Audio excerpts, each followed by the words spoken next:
Segment 1 Introduction. The flickering glow of my computer screen illuminated the dimly lit room, casting elongated shadows on the walls. It was late, far too late for a sensible person to be scouring the dark corners of the internet. But I wasn't just anyone, I was an amateur urban explorer with an insatiable curiosity for the unknown.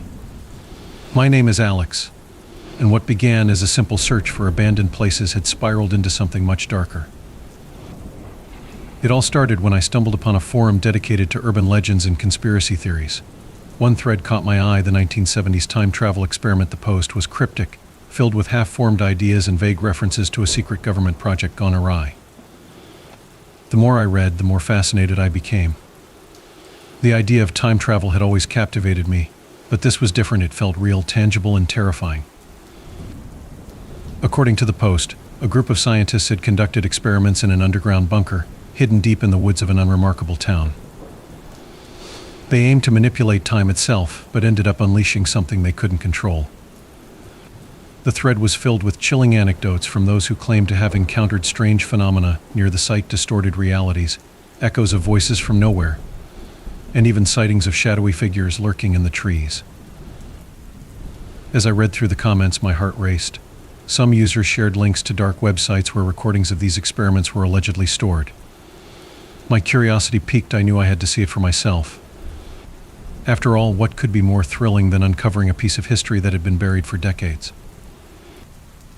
After hours of digging through layers of encryption and using VPNs to mask my identity, I finally found a link that promised a video recording from that fateful day in the bunker. My hands trembled as I clicked on it, a mix of excitement and dread coursing through me. The screen flickered momentarily before revealing a grainy video, its edges distorted as if it had been hastily uploaded from an old VHS tape. The footage began with static before settling into a shaky view of a dimly lit room filled with strange equipment machines that hummed ominously and flickered with lights and colors I couldn't identify. In the center stood a group of scientists clad in white lab coats, their faces obscured by shadows.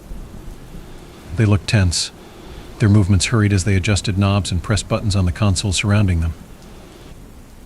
I leaned closer to my screen, captivated but uneasy. The audio was muffled at first. All I could make out were snippets of conversation laced with urgency. "We need to stabilize the temporal field," one voice urged. "If we don't..." The recording cut off abruptly, replaced by an unsettling silence that hung heavy in the air. Suddenly, a loud crash echoed through the bunker in the video, causing me to jump back in my chair. The scientists turned toward the source of the noise, their faces reflecting sheer panic. Then came a blinding flash of white light that engulfed everything on screen. For a moment I thought my computer had crashed. The screen went black before returning to show chaos unfolding within the bunker. The camera shook violently as if someone was trying to escape. Shadows darted across the walls like phantoms, dark figures moving with unnatural speed. My heart raced as I realized this wasn't just an experiment gone wrong, it was something far more sinister. I felt an irrational urge to turn off my computer and walk away from it all. But my curiosity held me captive. What had those scientists unleashed? What happened next? As if sensing my thoughts, another figure emerged on screen, a silhouette standing at the far end of the room. It was unlike anything I'd ever seen, tall and gaunt, with elongated limbs and no discernible features. The recording continued to play as chaos erupted around them. The scientists screamed in terror while trying to contain whatever they had summoned. The last thing I heard before it cut off was a chilling whisper that sent shivers down my spine. "Time is not what you think it is." Breathless and shaken, I sat back in my chair, my mind racing with questions. What did this mean? Could time travel be real? And why was this recording hidden away on the dark web? As I contemplated these thoughts, an unsettling feeling crept over me, a sense that perhaps I had ventured too far into realms best left untouched. But curiosity is a powerful force. It drives us into dark places where light seldom reaches. With trembling hands, I began searching for more information about that bunker, its location, and any remnants left behind by those who once dared to tamper with time itself. This segment establishes your protagonist's motivation and introduces key elements that will drive the narrative forward while creating an atmosphere of suspense and intrigue. Segment 2: Discovery. The next day I couldn't shake off the feeling of dread that clung to me like a shadow. The recording replayed in my mind, each frame more vivid than the last. I had to know more about the bunker. After hours of searching, I finally found an old map online that pinpointed its location in an isolated area about 2 hours from where I lived. The thrill of exploration surged through me, drowning out my apprehension. I gathered my gear: a flashlight, a camera, and a notebook to document whatever I might find. As I drove toward the location, the scenery shifted from bustling streets to dense woods, the trees towering like ancient sentinels guarding secrets long forgotten. The air grew heavy with silence, broken only by the crunch of leaves beneath my tires. When I arrived, I parked my car at the edge of a narrow dirt road that led deeper into the forest. The entrance to the bunker was concealed behind thick underbrush and tangled vines, as if nature itself was trying to reclaim what humanity had abandoned.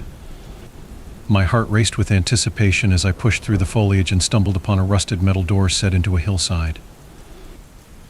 The door was partially ajar, creaking ominously as I nudged it open. A wave of stale air hit me, carrying with it the scent of damp earth and decay.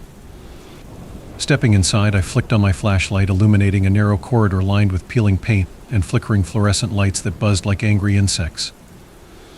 The atmosphere felt charged, almost electric, as if the very walls were alive with memories of what had transpired here. I moved cautiously down the hallway, each step echoing in the stillness. The walls were adorned with faded photographs and hastily scrawled notes left behind by those who once occupied this space. Fragments of conversations lingered in my mind, stabilized the temporal field we need to contain it. What had they been trying to achieve? As I ventured further into the bunker, I stumbled upon a large room filled with remnants of scientific equipment, old computers covered in dust, wires snaking across the floor like dormant snakes, and strange devices whose purposes were lost to time. My flashlight beam danced over the surfaces, revealing more notes pinned to corkboards, calculations, and diagrams that hinted at experiments beyond human comprehension.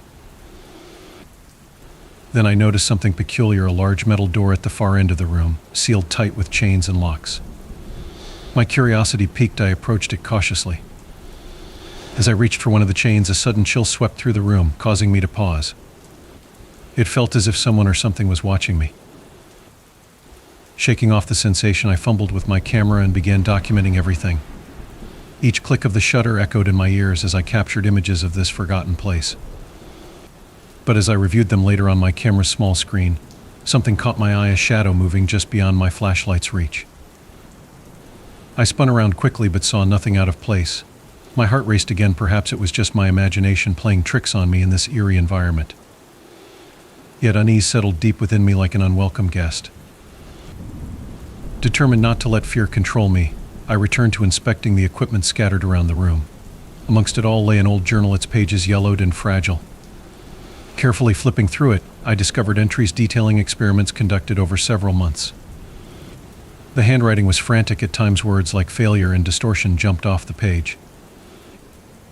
One entry stood out: the temporal field is unstable, we must recalibrate before it's too late. The last entry sent chills down my spine. It has begun to manifest shadows from another time. My breath quickened as I realized these weren't just scientific notes, they were warnings. Suddenly, a loud clang echoed from behind me, a noise that shattered the silence like glass breaking. I whipped around to face the source but found nothing there except darkness pressing in from all sides. Panic surged within me, every instinct screamed for me to leave. But something compelled me to stay, a morbid curiosity that urged me deeper into this labyrinthine structure. As if guided by an unseen force, I found myself drawn back toward that large metal door. The chains rattled slightly as if something on the other side was trying to get out. I hesitated for a moment before deciding to investigate further. My hands trembled as I fumbled with my flashlight and aimed it at the door's surface. It appeared worn but sturdy. Years of neglect had left their mark on it. Just then, an unsettling thought crossed my mind. What if whatever was inside had been waiting all this time? What if it was linked to those experiments? The idea sent shivers down my spine as adrenaline coursed through me. With one final glance around, the shadows seemed thicker. Now I steeled myself and began working on unfastening one of the chains. Each click echoed ominously in my ears, as if announcing my intentions to whatever lay beyond that door. As soon as I removed it, a low hum resonated from within, a sound both alluring and terrifying at once. It felt like time itself was bending around me, warping reality in ways I couldn't comprehend. I took a deep breath and grasped the handle firmly before pulling open the door with all my strength. What awaited me on the other side would change everything. This segment builds suspense as Alex explores the bunker and discovers unsettling clues about what happened during the time travel experiment while hinting at darker forces at play. As the metal door creaked open, a wave of cold air rushed past me, sending chills down my spine. The darkness beyond felt alive, pulsating with an energy I couldn't quite grasp. I hesitated for a moment, my heart pounding in my chest, before stepping into the unknown. The room was vast and cavernous, its ceiling lost in shadows. My flashlight beam swept across the space, revealing strange machinery that looked like it had been ripped from the pages of a science fiction novel. Monitors flickered erratically, displaying static and distorted images, glimpses of faces twisted in anguish, fleeting moments that felt like echoes from another time. I took a cautious step forward, the sound of my boots echoing in the silence. The air was thick with dust and the scent of something metallic, almost like blood. As I moved deeper into the room, I noticed a series of large glass tubes lining one wall, each filled with a viscous liquid that shimmered ominously under my flashlight. Inside the tubes floated what appeared to be human figures, pale and lifeless, their features obscured by the murky fluid. A sense of dread washed over me as I realized these were not just experiments, they were people, victims of whatever had transpired here. My stomach churned at the thought, but I couldn't turn back now. I had to uncover the truth. I approached one of the tubes cautiously, peering inside. The figure within seemed to be in a state of suspended animation, its skin almost translucent. I felt an overwhelming urge to reach out and touch the glass, but something held me back, a primal instinct warning me against disturbing what lay within. Suddenly, a flicker of movement caught my eye. I spun around just in time to see a shadow dart across the far wall. My heart raced as I trained my flashlight on the spot, but there was nothing there, only darkness swallowing everything in its path. "Get a grip, Alex," I muttered to myself, trying to steady my breathing. "It's just your imagination." But deep down, I knew it was more than that. The bunker felt haunted, like it was holding its breath, waiting for something to happen. I turned my attention back to the monitors, hoping they might provide some answers. One screen flickered more vividly than the others, displaying a grainy video feed from within the bunker itself. My pulse quickened as I recognized familiar faces, the scientists from the earlier recording. They were gathered around a central console, their expressions tense and filled with urgency. "Prepare for activation," one of them said, his voice barely audible through the static. "We need to stabilize it before we lose control." I leaned closer to the screen, captivated by their desperation. Just then, another figure stepped into view, a tall silhouette lurking in the background. It was indistinct but undeniably menacing. The scientists seemed oblivious to its presence as they continued their frantic preparations. "Something's wrong," another scientist exclaimed. "The readings are off the charts." Before I could process what was happening, chaos erupted on screen. The lights flickered violently as alarms blared throughout the bunker. The tall figure moved closer to them, its form shifting and distorting as if it were made of smoke rather than flesh. "Get out. Get out now," someone screamed before the feed abruptly cut off. I stumbled back from the monitor, breathless and shaken. What had they unleashed? And why did that figure look so familiar? A sense of foreboding settled over me like a heavy blanket. Whatever had happened here was far worse than I had imagined. Determined to find out more, I began rifling through scattered papers on a nearby table, research notes filled with equations and diagrams that made little sense to me at first glance. But one phrase stood out: temporal displacement. My mind raced as I tried to connect the dots. This wasn't just an experiment, it was an attempt to manipulate time itself. As I pieced together fragments of information from various documents, an unsettling realization dawned on me. They hadn't just been trying to travel through time, they had been attempting to bring something back with them, a remnant from another era or dimension. My thoughts were interrupted by a low hum emanating from one corner of the room. Turning my flashlight toward it revealed a large machine covered in wires and blinking lights, its design similar to those seen in old sci-fi movies. It pulsed rhythmically as if it were alive. Without thinking twice, I approached it cautiously. As I examined its surface, I noticed a panel slightly ajar, a hidden compartment begging to be opened. With trembling fingers, I pried it open and found an array of buttons and switches inside. A surge of adrenaline coursed through me. This could be what they used during their experiments. My mind raced with possibilities. What if activating it could reveal more about what happened here? Or what if it unleashed something else? Against my better judgment, I pressed one of the buttons labeled Retrieve the Machine Word to life with an unsettling roar that echoed through the bunker like thunder rolling across distant hills. Suddenly, lights began flashing wildly around me as alarms blared again, the same alarms from the video feed. Panic surged through me as shadows danced along the walls. Something was responding to my actions.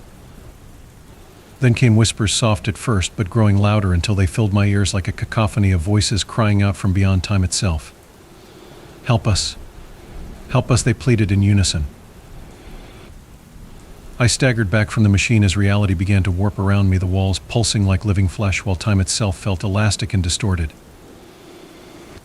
In that moment of chaos and confusion, visions flashed before my eyes, glimpses of past experiments gone wrong, scientists trapped in loops of despair, shadows reaching out for salvation but finding only darkness. Fear gripped me tightly as I realized I had awakened something ancient and malevolent, a force that thrived on chaos and confusion. With every ounce of strength left in me, I turned and fled from that room, my heart racing as adrenaline propelled me forward through twisting corridors and darkened hallways. The whispers followed me like ghosts, trailing behind a haunting reminder that whatever had happened here was far from over. As I burst through the metal door and stumbled back into the main chamber where it all began, I knew one thing for certain: I had uncovered secrets best left buried, and now they were coming for me. This segment intensifies suspense as Alex delves deeper into the bunker's mysteries while experiencing unsettling phenomena linked to past experiments. The narrative builds tension leading up to Alex's fateful decision that sets darker events into motion. I sprinted through the dimly lit corridors, my heart pounding like a war drum in my chest. The whispers grew louder, echoing off the walls like a haunting chorus. "Help us!" they cried, their voices merging into a dissonant symphony of despair. I could feel their desperation clawing at my sanity, urging me to turn back, to save them from whatever fate had befallen them. But I couldn't stop. I had awakened something, and now it was hunting me. The bunker felt alive, shifting and breathing around me. Shadows flickered at the edges of my flashlight beam, darting just out of sight. I could almost see them, figures lurking in the darkness, waiting for the right moment to strike. My mind raced with thoughts of what I had seen: those glass tubes, the lifeless body suspended in time, and the tall figure that had haunted the scientists. I rounded a corner and skidded to a halt in front of another door, this one marked with a faded warning sign: authorized personnel.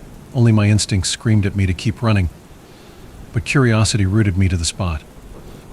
What lay behind that door? Was it another chamber filled with more horrors, or perhaps answers to what had gone wrong? The whispers intensified as I hesitated. "Help us!" they pleaded again, sending chills down my spine. I couldn't ignore them, I had to know. With trembling hands, I pushed open the door and stepped inside. The room was smaller than the others, cluttered with old equipment and papers strewn across tables. A large window dominated one wall, revealing a darkened chamber beyond, a place where shadows danced and twisted like smoke. I approached the window cautiously, my breath hitching in my throat as I peered inside. What I saw made my blood run cold. Figures were moving within the darkness, shadows that seemed to pulse with life. They were not just remnants of past experiments, they were manifestations of something far more sinister. Suddenly, one of the figures turned toward me, a face emerging from the shadows, its features contorted in agony. It was one of the scientists from the recording. His eyes were wide with terror as he reached out toward me, mouth moving silently as if trying to scream but unable to make a sound. "Get away!" I shouted instinctively, stumbling back from the window. But it was too late. The shadows surged forward, filling the room with an oppressive darkness that swallowed all light. I turned and ran again, panic fueling my flight as I navigated through the maze of corridors. The whispers morphed into screams, voices overlapping in a cacophony of anguish that threatened to tear my mind apart. "You shouldn't have come here. You shouldn't have activated it," they cried. I burst into another room, a control center filled with monitors displaying static and distorted images of past experiments. My eyes darted around frantically as I searched for something, anything that could help me escape this nightmare. Then I spotted an emergency exit sign glowing faintly in one corner. Hope surged within me as I sprinted toward it, but just as I reached for the door handle, a cold grip seized my shoulder.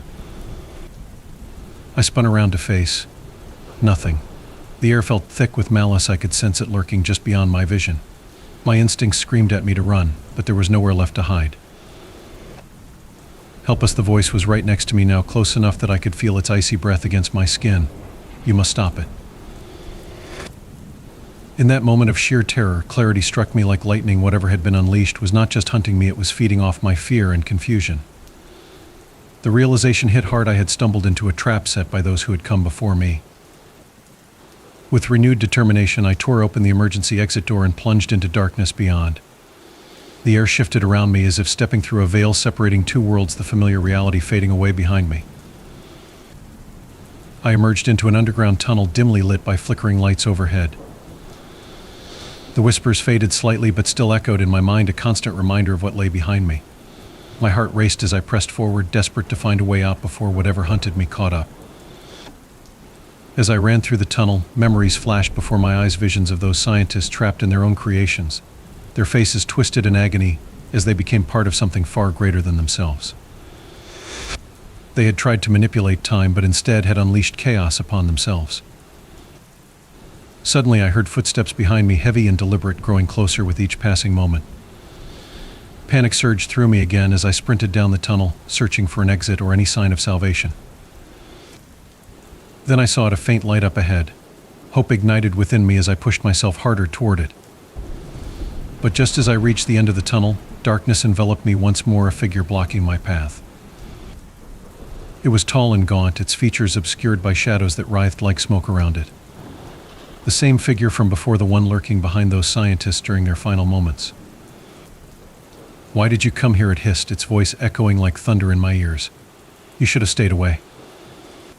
I didn't mean to," I stammered, backing away instinctively. "I just wanted to know what happened." The figure stepped closer, its form shifting unnaturally as if caught between dimensions. "You've awakened us," it said softly yet ominously. "Now you must pay the price." In that moment, everything clicked into place. The experiments hadn't just been about time travel, they had opened a gateway between realities. And now that gateway was unstable because of my actions. With adrenaline surging through my veins, I turned on my heel and bolted back down the tunnel, but this time there was no hesitation, this time there was no turning back. As I sprinted blindly through darkness filled with echoes of despair and anguish surrounding me like a storm, one thought consumed me: I had to find a way to close that gateway before it consumed everything, including myself. This segment heightens tension as Alex confronts terrifying manifestations from past experiments while realizing they have unwittingly unleashed something dangerous and chaotic within the bunker.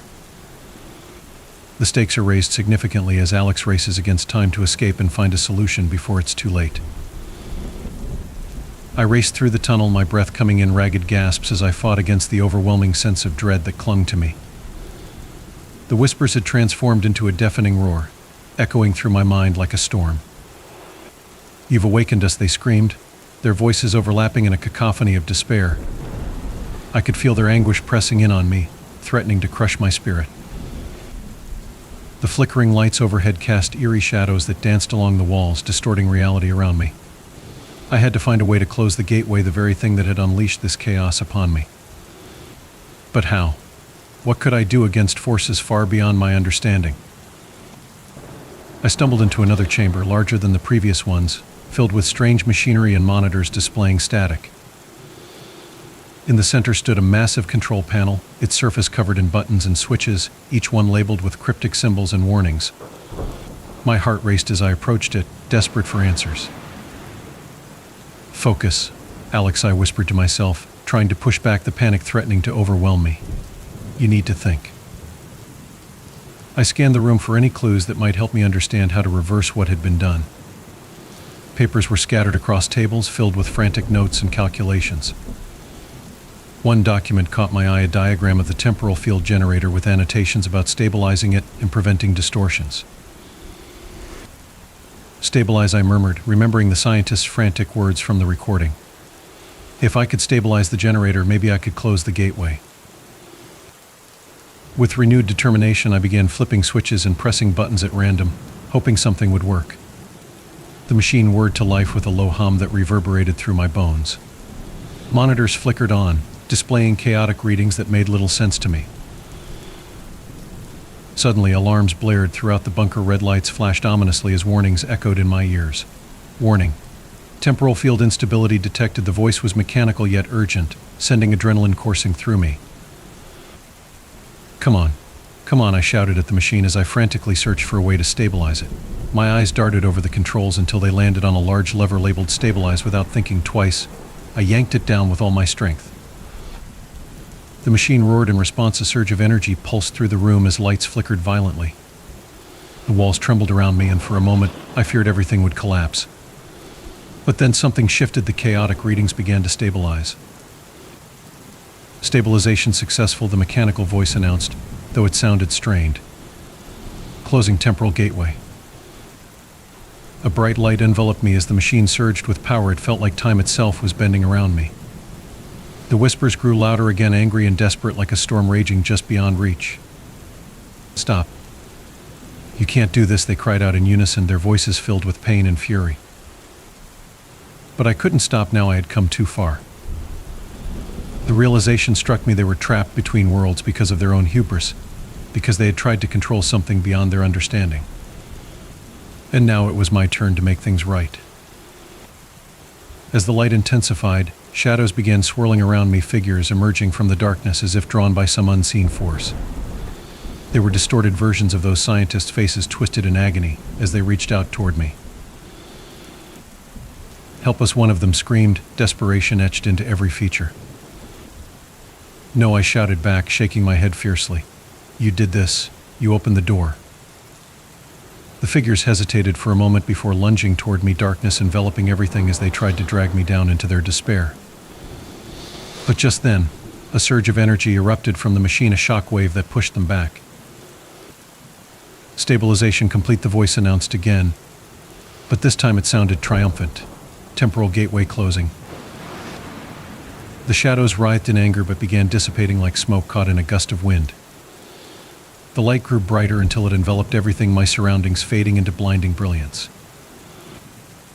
Then silence fell. When I opened my eyes again, I found myself standing alone in an empty chamber, the machinery still humming softly around me but devoid of any malevolent presence. The air felt lighter somehow. The oppressive weight that had clung to me was gone. I took a deep breath, relief flooding through me as I realized what had happened. I had closed the gateway. Whatever horrors had been unleashed were now contained once more. But at what cost? The faces of those scientists lingered in my mind, haunted expressions frozen in time as they reached out for salvation that would never come. With heavy steps, I turned away from the control panel and made my way back through the corridors of the bunker, each step echoing like a farewell to those lost souls trapped within its walls. As I reached the exit door, the one that had led me into this nightmare, I paused for a moment. Would anyone ever know what happened here? Would anyone ever uncover these secrets? Or would this place remain buried beneath layers of earth and time? I pushed open the door and stepped outside into the cool night air, a stark contrast to the suffocating darkness within. The moon hung high above, illuminating the forest around me like a guardian watching over lost souls. As I walked back toward my car parked along the dirt road, I couldn't shake off an unsettling feeling deep within, a sense that while I had escaped this place for now, its echoes would haunt me forever. Driving away from that cursed bunker felt like leaving behind not just memories but fragments of myself, pieces forever altered by what I had witnessed. But one thing was clear: curiosity comes with consequences, and some doors are better left closed. Null segment brings resolution to Alex's harrowing journey while reflecting on themes of curiosity and consequence. It concludes with an open-ended note about lingering echoes of past horrors and leaves viewers pondering what might still lie hidden within that bunker or others like it.